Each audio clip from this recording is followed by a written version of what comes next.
I've only eaten 2 meals and 1 snack today, which is, for me personally, not enough. That was not big enough. It's fine. That'll do. This is my late night snack. The oven is on 425.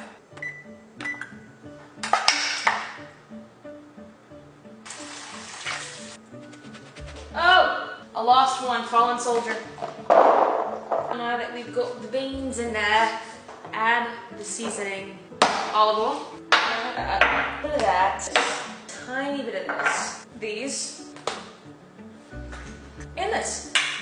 Wish I had measurements for you, but excuse me, some olive oil in there. All right, I'm gonna mix that up before I add the spices.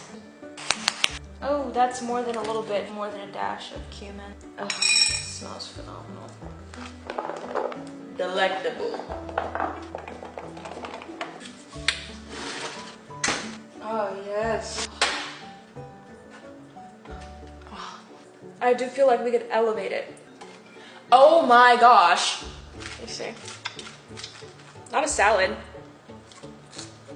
I don't know if I'm just hungry, but that shit is fucking good.